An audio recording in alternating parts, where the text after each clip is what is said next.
And we're live. Hi, everyone. Thanks for joining me. This first episode of Phoenix Mecano's Tech Tuesday. Joining us today, we have our CEO and president of Phoenix Mecano North America, Mr. Philip Brown. Thanks for joining us today, Philip. I'm very pleased to be here, Christina. Okay.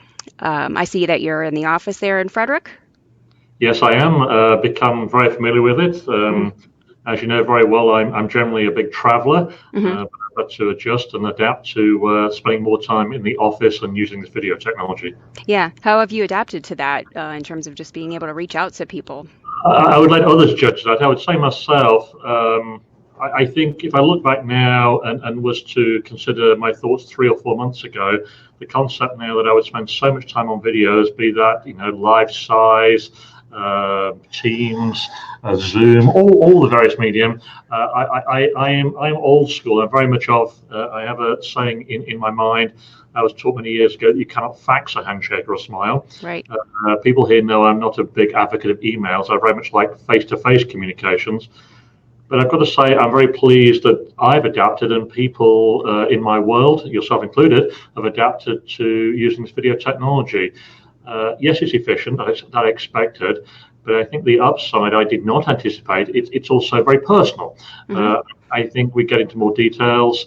It's been more successful than I could have imagined, I would say. Good. So from what I'm hearing, you're saying it's kind of like a bridge that has gapped maybe the communication, and we have a younger generation who prefers the talk or the text and the email and the not in person, and now we have the old school generation, as you say, with wanting to be in person and meeting, and this kind of bridges them both together, and it's kind of the best of both worlds. Is that what you're saying? Yeah. Thank you for the old school label. I appreciate that. I'm sure I'm not the I believe you said that. No, I think bridge, yes, but I don't think I and many people, I've discussed this with people globally, but I don't think many people, even generationally, recognize that bridge, that gap, that void was there. But maybe it's because we're all in our environment and we're adapting to social distancing. It's been to some degree forced upon us. It's good practice. I've got to say, I mean, even on a personal level, not just discussing with colleagues, but even reviews, human resources reviews I'm doing on this system. And I'm very much I want to see people, look them in the face, see them, be sitting 3 or 4 feet away from them. I am very impressed how people here in America, but equally globally, colleagues that I work with, just how well people have adapted. And maybe a degree of it is that, I haven't had to do this, but many people obviously have had to work from home for periods of time. And maybe that's also that people have brought those skills they've had to adapt to when working from remote or home, they've brought them into the office. So I'm really very surprised, and I'm sure researchers and psychologists are looking at it now, be looking at the future. But I think the world will change in communication as a result. I mean, this COVID situation is terrible. It's a big risk to people still right now, and it's a big economic risk. But I think from a communication platform, I do believe that people have changed now, and I think a lot of these changes will continue when we reach some form of normality, but next year or the year after, I hope. Yeah. Well, let's just touch base on that a little bit with the elephant in the room, so to speak, with the COVID-19. It's all over, obviously affected all of our lives. But specific to Phoenix Mecano, I know that the pandemic represents just an unprecedented disruption to the global economy and the world trade. What's the impact for Phoenix Mecano in North America, in your opinion, on that? Significant, but I'll say we got a sense of it and saw it maybe ahead of other people. Not obviously not too early, but we had. I mean, I won't share them here publicly, but we had forecasts of the business condition through the period we're in now, through May, June, and we have forecasts for the remainder of the year. And I would say to date, our forecasts, for good or for bad, have been accurate. We've seen a significant downturn in business. But we are blessed that we have high technology customers in a very diverse range of industries, and I assess we have a very strong relationship with those customers. These customers are going through challenging, unknown times right now, and our role, we've invested in these people over tens of years. They invest in us, and we are very committed to our partners, be those suppliers, employees, and clearly our customers. Uh, I candidly believe the majority of companies, and I guess ourselves also, we don't yet fully know the impact. Um, I mean, there is a risk clearly right now that people will misinterpret perhaps some of the information we're seeing from our political leaders. But COVID remains a risk. And whether you are a younger generation or you're an older generation, I, I, you know very well that we are doing our very best in this organisation to respect colleagues. We're talking by video now, Christina. We'd Hmm. normally be face to face, Right. even though we're sat only 1 minute apart right now. Hmm. But we wear our masks. We control access into the building, but we live a life. We live a life. So you hear in businesses words very popular like agility or adaptability. The little cliche. I think we have to be very alive, awake, and respectful of all people we work with, and we have to be ready for change. Hmm. Yeah, that's good. I agree. Can you describe the current situation in the different Phoenix Mecano locations? I know it's a worldwide company. Yeah, I mean, our larger operations from a history and revenue are in Europe, old Western Europe, in Germany, Switzerland, Britain, France, Italy. And they have seen a significant downturn in business, particularly in our core industrial business, but as every business has. Hmm. So that's certainly an impact. We've made adjustments. We've made adjustments in our structure, and through working with our people, our long-serving employees and customers. We are seeing some returns to accelerated demand in Asia, in China especially. China seems to be. I've not been. I was in China 1 year ago. I've clearly not been recently. But what I see from China, that they are perhaps ahead of us in a return to some normality in demand. But that might be a presumptive assessment. And India also. India is a larger global partner for us. India also has significant COVID problems. But the intel I have from India, and we have a regular communication with India, they are close to, I'll say, normal production demand Wow, with that's their good. employees right now. Yeah, that's really unexpected given the events of the current situation, but very great news to hear, in those locations of the world. Let's talk scenarios a little bit. As your default scenario, what concrete measures do you have in mind to steer your North American locations through this crisis? We really are now. We've been through. We had to lay people off, and we're very kind. I won't say the amount. We had to lay people off, and that was a very difficult process and very personal. There were people that we laid off. That there are good friends, good people. We have brought a number of people back, but we are not at the levels we were in 2019, and we won't be this year. The real challenge now that I have delivered directly to my leadership team is now to look at redesign of roles. We talked about video technology, but it goes much deeper. One of the, I will say, upsides of this terrible situation we're all facing right now, it really accelerates and forces you to do things differently. We talked about Hmm. video, Yeah. even our business process, Hmm. all the way through our business processes, because we have reduced manpower, because we are a leaner structure, which is good, but also it creates a stress and a load.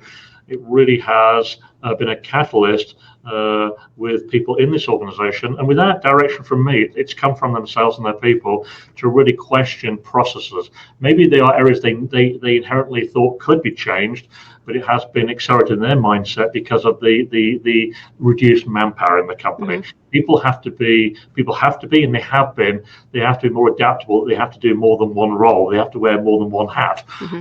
which should always be the case. So I see that as an upside. I've seen it in many other businesses, an upside of the effects of the structural changes, the economic structural changes of COVID. Hmm. Yeah, I think it's interesting to me. I know our tagline for Phoenix Mecano is to simplify the process so our customers can focus on the bigger picture. And it's almost as though Mother Nature challenged us to see if we were doing that Yeah, ourselves. And we've stepped up to the plate, because we yeah. are, we're making it leaner. It's difficult. It really is the double-edged sword because from a business point of view, it is the right thing to do. But I am still very mindful that there are good people who did nothing wrong, who right now are no longer employed in Thinks Meccano. And there will be changes there are changes in our structure now. So yeah, it is a little complex, but in the interest of our customers, our employees, all our stakeholders, our shareholders, it is important that we are open and that we take this opportunity, seems the inappropriate word opportunity, but that we take this moment Hmm. to accelerate process change. Hmm. Moment more appropriate. Let's delete opportunity. Moments are more appropriate term. Yeah. Okay. Yeah. Okay. And how confident are you that the Phoenix Mecano will get through or overcome this current difficulties or the current crisis? I am very confident. I'm very. I mean, I've been leading businesses now for 30 years. I can't believe I'm saying that, but I've been in Hmm. business for 30 years. I look back at the people that appointed me. I was the head of a company in the UK at 29 years of age. So I give my age away there. Hmm. I look back and I find it remarkable and ridiculous. I was asked to do that role at 29. I've made a lot of mistakes in my life, but I hope I've learned more often.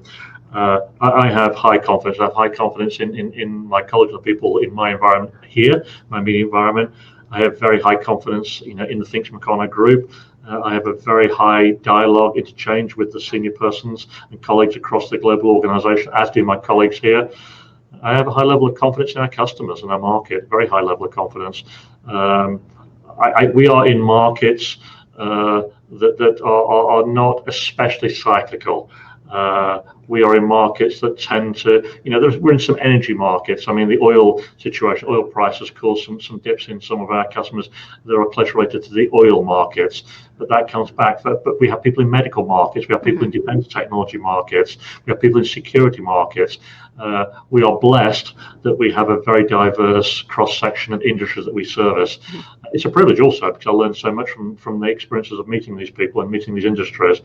I'm assured that things Mecano will come through this, our customers will, and that we will be strong, Hmm. stronger. I hope that we'll be strong.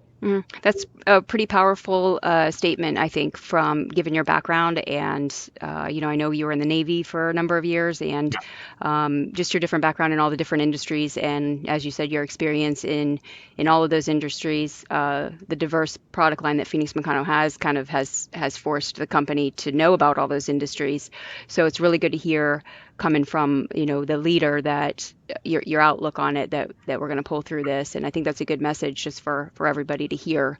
You, Um, you, you mentioned diversity there in the mhm. context of product and markets. You're quite right. I would expand that and talk about diversity in the people in our organisation, and you know that. I mean, Mhm. you work for some time, uh, but I have really focused in the last 5 years on increasing the diversity in all aspects, be that gender, be that racial, be that age, background, experience.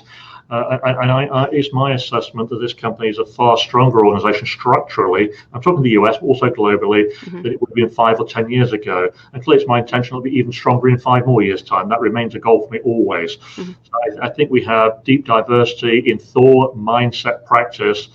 And I like that. Maybe when I was the 29-year-old business leader, I'd have been terrified by that. Mhm. The stage of my life is right. I'm very proud and I'm motivated by the diversity that I assess that we have in our organization and structure here in America and globally. That's another great statement too, given the other situation in the world, which we'll Yes, save that one for another interview. But yeah, I know. I'm very sensitive to that. yeah. Given my background, I'm not embarrassed to say my voice. I am an Anglo-Saxon white man, Mhm. and I I know, and I've said this to people in the organisation. I walk out of my house every day, and I'm not particularly concerned with my security. I don't expect to be asked for an ID. I don't get Mhm. stopped by policemen unless I'm driving my car a little too fast, which periodically. Mhm. Mhm. But other people don't have that blessing, and to Yeah. me that's abhorrent. I hope that I and we can demonstrate our organisation that we don't accept that. I Mhm. will absolutely stand by Black Lives Matter, whether it's Mhm. politically correct or not. I Mhm. totally support that movement. And I totally support equality on all levels, be that racial, be that economic, be that gender, and everything else. I think diversity. The older I get, frankly, diversity is part of the recipe, the menu of life, and I think Mhm. we should all here in our professional and private lives. I can't control people's private lives, but I can Mhm. influence their professional lives. Mhm. And I hope that I can lead by example and show that I seek diversity. And to me, it is core to the DNA of our lives and to this business. Mhm. Yeah, I can say being an employee here and working with you directly, and just knowing you and the company, I that's never even come up or been an issue. I think just again with your background and as cultured as you are, um, it's like second nature, and you've carried that down through the company, and it shows. There's never been a problem like that here. You Well, haven't even had to say it. yeah, Christina, thank you for that. But I'd Hmm. say it's always a journey, it's work in progress. Hmm. I'm an imperfect person for sure. Anybody would know that. Um, but it's a journey. And in life, particularly since I moved to America nearly 15 years ago now, the diversity here is much deeper. It's deeper, far deeper. Hmm. And I love it. I absolutely love it. I think it's the core of what the United States is. And I think American people, I'm American now, are wonderful people. But the diversity is the DNA, Hmm. of the United States of America. And I have, I was raised in a rural village, white, centre of the UK. But here I've met I continue to meet so many tremendous people here professionally and also in my academic life, my private life. And it's very important. And I think we should value and I think we should defend that. It's very important. It applies here in the structure of this business. It applies in my family. It applies in everything that I touch right now.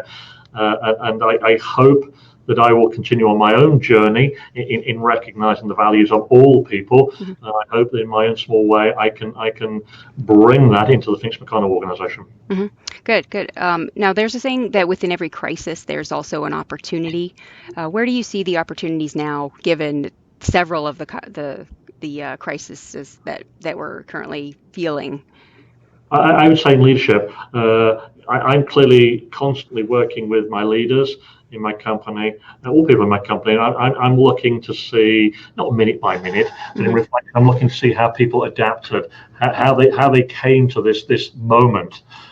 Let's not say opportunity. That's a terrible word. How people came to this moment, how they reacted to this moment. Hmm. Clearly, there's a lot of humanity. It touches us all. I recall talking with the production team many weeks ago, and I said to them, I told my brother works for Thermo Fisher in the United Kingdom. I'm looking out my window, I can see Thermo Fisher US here, but my brother works for Thermo Fisher in the UK. I was talking to my brother's an engineer, and I was talking to him 10 weeks ago. At that time, in the early days of COVID, he knew two people specifically who had COVID. Hmm. Specifically, I shared that with employees in the company. I said, "We are going to know people." And now Right, we are, and now we right, see that in the company. You right, know right. that. Yeah, numbers alone. Yeah. I won't give any details away Hmm. here, but we've not had a COVID specific case, but we've got a number of people in the company who have got, people close to them who have or have had COVID. So there's a lot of change here. People, I'm looking to see the people, and I am at this stage. I'm humbled. I'm so here. I'm Hmm. so impressed by just how people have and are managing the moment. I don't know the details of what's going on in their private life Hmm. with their partners, their children, their parents, their brothers, their sisters, their loved ones. I sometimes I hear things, but I don't know too much. But the fact that the people are coming here, or they've been working from home, but they're coming here, and they're just getting on with the work, but in a very meaningful way, Hmm. and it's a privilege to lead. It's a responsibility, but it's something I take a lot of. The leaders are not my children. I'm a father, they're not my children, but I take a lot of pride in Hmm. what people here in this medium-sized organization, how they are managing this very challenging period of our lives. Hmm. Yeah, so it's more about quality than quantity at this point. I think Everybody the pulling word, together.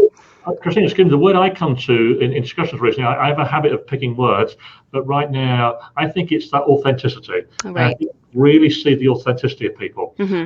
I've never thought people were not authentic or they were inauthentic. Hmm. I think authenticity is very visible, especially visible in moments like this. Hmm. What I'm just seeing so much, I've used the word authenticity across people that I exchange with here. Hmm. And maybe it's more transparent because of the challenges we're in this moment. Yeah. And it's a remarkable experience. Yeah, that's good. Good to hear. I know we have a really good team here at Phoenix, and I know, like you said, just putting their heart and soul kind of into everything, And again, that starts from the top down. So I think that's a telling sign, of our leader that you've instilled that, in your staff, and it trickles down. Um, and speaking of coming out of a extraordinary situation, what do you see when you look ahead to a time when things return back to normal? what does that look like for Phoenix? I don't look too far ahead because I don't want to fall into that vortex of having a date in my mind, Hmm. or even trying to label normal. Hmm. I know what you mean by that. I don't misinterpret my response, but I'm trying to. I do forecast. I do work with particular people in the company, and we have a responsibility to be able to pay our bills, to pay our people, Right. which we are doing, and we will continue to do for sure. Um, but I don't look too far ahead. I run scenarios, I run contingencies. We are working on some recruitment right now on some new design roles in the company. As part of the new Phoenix Mecano, if we want to label it that. But I don't want to be too explicit with labels of normal. Please, I don't misinterpret what you're saying Yeah. there. But it is. We just need to be very mindful of where we are right now and how we move forward. Hmm. It would be imprudent of me to say to people in the company on date X we'll be normal, we're doing Y. Hmm. Trust me, I'm thinking that through. Hmm. Trust me, I'm running scenarios constantly. Hmm. I am cautious in verbalizing the too widely because I don't want my messaging to be misunderstood. No, it sounds like what you're saying is that you're embracing this transition period right now, which is what we're in, a transition period where it's forcing us to grow and learn and do different things than what we have done in the past. I noticed you've increased your communications with your leadership staff, more often, and having the video conferencing has given us, I think, an easier ability to do that. Well, let me just correct something you said there in the context. Mhm. Uh, I've always been a major communicator with my management team, but one-on-one, Yes. one-on-one, or in subject matters. In many years, I've never liked management meetings. Hmm. Sometimes you have to have them for various procedural reasons. But I've been to so many management meetings over my years that are just, excuse me, blah blah blah. So I've very much been a person here in the last 10 years using this room I'm sitting in now face to face, where I would have structured meetings with my engineer or engineers, Hmm. with my procurement professionals, with my finance professionals on a very regular basis, HR, very regular basis. I've clearly been doing that predominantly by video technologies we're discussing here right now. But a couple of my newer managers pointed out to me maybe about 8 weeks ago that they'd like to have a management meeting. And I thought, oh, yeah, that's just, yeah. I took a little convincing based on my Historic. experience. Yeah. So I tested it, and now we have every 2 weeks. It's 30 minutes. It's 30 minutes. I'll speak for about 15 or 20, and then in advance, I select one of the leaders, and I call them spotlight speaker, and they'll speak for about 8 minutes Hmm. in very high level, and they'll highlight some initiatives they're working on. Hmm. And that's it. Hmm. That's it. But we do it every 2 weeks. We've had four now. We were very fortunate to have the global head of our group, Dr. Rockers Cobbler, join us this week. So predominantly it's my own team, but periodically I'll invite global colleagues just to get insight into our business and to give some feedback to our personnel or our colleagues. I've got to say again, they have been very successful. Hmm. Totally contrary to what I would expected. Hmm. Hmm. Totally. Yeah. No. So Not. Yeah. Yeah. I'm learning, Christina. Yes. I'm learning, and I don't think if we were not in a COVID environment, I don't think I'd be doing that. Uh, Right. Shame on me. Hmm. I don't think I'd be doing that. But I discussed that with Dr. Rockers Cobbler and other people that my sort of management meetings. I Hmm. don't like emails. You know that people just Yeah. use too much. I like face-to-face discussions. Yeah. The old saying, showing my age, you can't fax a handshake or a Yeah. smile, or text or email a handshake or a smile. But maybe now we can video it. So yeah, the management meetings they're more briefings, Hmm. and I reach out to them, and they come to me one on one. They come to each other all the time. But it's really just to get about 12 of them together once every 2 weeks, and we stay in that 30-minute boundary. Hmm. And they seem to be highly receptive and motivated by the briefings. As of yet, they have not got tired of my briefings, but I have to be creative Hmm. because it puts a challenge on me because I normally speak for 15 to 20 minutes, and it's not a responsibility I take lightly. So one of my challenges is obviously before the meeting to make sure that I'm not, regurgitating the same information every week. Right. But so far so good. But it's a good challenge. And I certainly value that two or three of my newer leaders sowed that idea in my head, even though I didn't believe them. They sowed Hmm. the idea and I thought it. So I think they've been very successful. And it was very exciting this week that Dr. Rokas Kobler, from my head office in Switzerland, he joined, and I think I mean, you had the feedback yourself. I Hmm. think he was very honoured and very took it very in a positive personal manner that he was able to have that sort of intimacy with our leadership team. Hmm. So yeah, that's been let me say that's been a revelation. I didn't expect that to be so successful. Yes, good. And I appreciate you correcting me. I was kind of trying to lead you down that road, and knew you would fill me in on the blanks with that. Didn't mean you weren't communicating, it just communicating differently, which Yeah, yeah, has no, made everything better. yeah, no, no. Yeah. Revelation is a good word because Yes. trust me, Christine. If you'd have said to me 3 months ago you'll be doing this, that I said no, that'll never work. Hmm.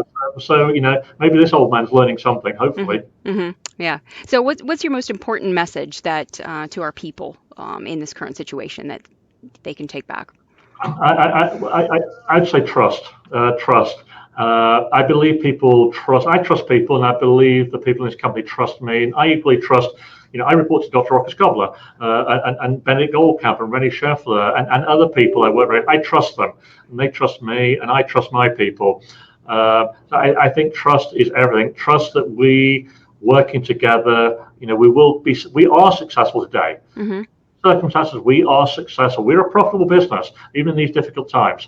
But we're successful because we are working together and we trust each other. Hmm. We all have off days and bad days, but the people I know, the people in this company, I spend a lot of time with them, either by video or in meetings at my 2 or 3 meter or 6 or 10 feet distance. But I think trust is important. And a word I used earlier, I'm seeing so much humanity, warmth, authenticity. It was always there, Christina, Hmm. just more evident. It's just Hmm. even more evident because we're in this challenge, this moment together. There's Hmm. that togetherness, Hmm. uh, and it's kind of we will fight together. Hmm. Uh, it's all, I'm an Englishman, by that, but it's Hmm. almost Churchill in Hmm. 1940. We're in it together. We will get through this. It's not Yeah. quite extreme, obviously, Hmm. but that togetherness, that bonding, and we can trust each other, and we can trust our customers, our suppliers, our global partners, and we are survive. We're more than surviving. We're doing well. We're doing Hmm. well in the circumstance, and there are even better times ahead. Good, good. That's all good news to hear. And it's the situation, you can't have a trust fall without the fall, right? Yeah, And we've, well said. you know, we have stepped up. So it's good, and it's good to have a strong, humble leader as yourself that's, flexible and just embracing this transition period, for us while it's kind of like a growing season, so to speak. But thank you for your time today, Philip. I think that concludes our meeting, and best wishes. Thank you, Christine. It was an honor. Okay. Thank you very much. Bye bye. Bye bye.